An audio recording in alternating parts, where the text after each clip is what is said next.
আসলে আমি বরাবরের মতো কখনো প্রাইস বলি না। এটা আমার কাছে খুব লেম লাগে। আমার কথা হচ্ছে প্রাইজের চাইতে আমি মনে করি আমার এফোর্ট, আমার শ্রম, আমার মেধা, আমার নলেজ, আমার যে এফোর্ট দেওয়া সেটা অনেক বেশি। সো প্রাইস আমার কাছে মেটার করে না, মেটার করে আমার ক্রিয়েটিভিটি।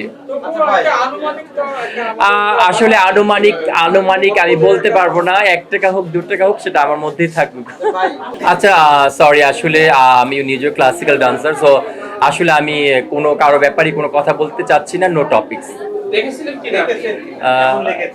আসলে আমি ওইভাবে মানে ওইভাবে আসলে আমি ব্যস্ত ছিলাম, ওইভাবে দেখা হয়নি তেমন। আসলে ওরকম ভাবে আসলে খেয়াল করা হয়নি। এসেছে আসলে, এগুলো দেখলে আমরা একটু মানে আসলে আমি আমার কাজ নিয়ে ব্যস্ত, তো এগুলো আসলে ওইভাবে আমি ফলো করি না, আসলে স্ক্রল করে চলে যাই। আপনি যেটা করবেন সেটা হচ্ছে আপনার 2 হাতের কামাই। আপনি যেটা করবেন সেটা কিন্তু ফিডব্যাক পাবেন। টেনিস বল যখন দেয়ালে নিক্ষেপ করবেন, টেনিস বলটা আপনার দিকেই আসবে। সো আমি যেটা করব সেটা আমার 2 হাতেরই কামাই। আমি কি করছি না করছি এটা তো পুরো বাংলাদেশ, পুরো পৃথিবী দেখছে। তো আমি মনে করি ভালো করলে তো ভালো বলবে, খারাপ করলে তো খারাপ করবে, এটা সাধারণ দর্শক থেকে শুরু করে সবাই।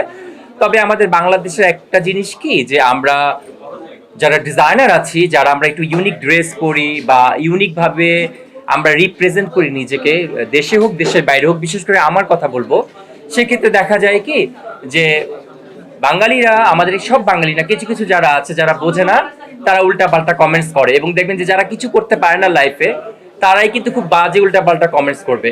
আমি এর মধ্যে দেশের বাইরে গেলাম, আমি অবাক হয়ে গেছি।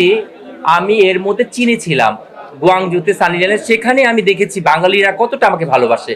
আমি অবাক হয়ে গেছি, এয়ারপোর্ট থেকে শুরু করে প্রত্যেকটা মানুষ, ইভেন তারা খাওয়ার মানে যেদিন আমি গেলাম খাবারের বিলটা পর্যন্ত তারা রাখতে চায়নি, আমাকে এত সম্মান দিয়েছে। আমি তার কিছুদিন আগে একটা প্রোগ্রামে সিঙ্গাপুরে গিয়েছিলাম, সেখানেও একটা ছেলে, বাংলাদেশি ছিল, এখানে উবার ড্রাইভ করে, ওই ছেলেটা আমাকে পুরোটাই সিঙ্গাপুর মেরিনা বিচ টিচ ঘুরে দেখালো। আমি তাকে জোর করে পেমেন্ট সাদার পরও কিন্তু সে নেয়নি। কেন নেয়নি? এটা ভালোবাসা। মালয়েশিয়াতে সেম জিনিস হয়েছে, ব্যাংককে গেলে যেখানে গেলাম সেখানেও সেম হয়েছে, প্রত্যেকটা জায়গায় গেলে ভালোবাসা পায় মানুষের। তো এই জিনিসগুলো আমি মনে করি আলহামদুলিল্লাহ যে আমার ওইখানে আইডেন্টিটি, আমার ফেসটাই হয়ে গেছে, মানে নতুন করে পরিচয় দিতে হয় না। অনেক কিছু গিফট আসে, ভালো লাগে অনেক কিছু। ভেরি নর্মাল মেটালের, এটা আমি পারচেস করেছিলাম, ভেরি নর্মাল, জাস্ট করে এসছে এই আর কি। আর ঘড়িটা আমার পছন্দের, ওয়াচটা আমার পছন্দের। এটা এটা হচ্ছে ঘড়িটা আমার পছন্দের, এটা আমি বাইরে থেকে পারচেস করেছিলাম এই আর কি, খুবই সিম্পল। আজকে মজার ব্যাপার বলি, আজকে ফ্যাশন শোতে ম্যাক্সিমাম ড্রেসগুলো হচ্ছে আমার সিগনেচার ড্রেস যারা করেছে। আর আজকে ফ্যাশন শোতে সবকিছু আমারই করা ছিল, এবং মজার ব্যাপার হচ্ছে সব আমার নতুন স্টুডেন্ট দিয়ে আমি করিয়েছি ব্যাপারটা, এবং খুবই ভালো হয়েছে আপনাদের ভালোবাসা, আপনাদের দোয়ায়।